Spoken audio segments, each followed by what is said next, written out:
Hey, what's up? I'm Luke. I'm Ian. We're Cleopatrick, and these are our first concerts.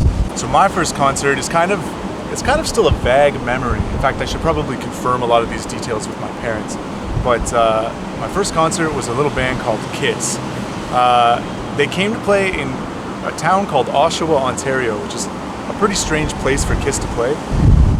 And the way I remember it was that Oshawa had won a competition to have Kiss come play, and it had been advertised on the radio for weeks, and my family knew about it, at least my parents did, and they were hoping Oshawa would win this competition so that they could get tickets and our whole family could go see Kiss together. Not that we were the bigged Kiss fans of all time, but it was just I don't know, it was a good first concert in their opinions. And I'd never been to a concert before. I didn't even really realize what concerts were, I don't think, fully. I don't think I fully grasped that all the music I loved could also be performed live. And so we ended up getting tickets. I think this was 2008, and we went to the show, and it was awesome. There was definitely a lot of fire, which that being my first concert, it kind of set up the expectation that every show would have fire afterwards. But so far, none of them have, especially not ours.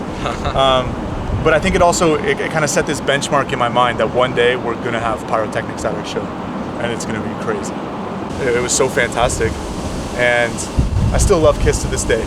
My first concert ever, I believe, was a Bruce Springsteen concert.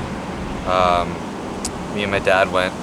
He was a big Bruce Springsteen fan, so I kind of almost genetically became a Bruce Springsteen fan, which I still am. The Boss, classic stuff. But yeah, it was cool. We saw him at the ACC, which is the big arena in Toronto, and it was cool. But I remember sitting around. We were in the pretty high up in the stands, and everybody around us was sitting and had books. It was a weird amount of people that had reading books. It would be a couple, the one person would be kind of into it, and then maybe the dude's wife would have a book, or vice versa. It was kind of a weird vibe, and I remember looking down and seeing the people in the pit kind of jumping, and I was oh, maybe I should be down there, but I mean I was probably a bit too little to be there. But yeah, it was cool, but it was kind of weird at the same time for a first concert experience.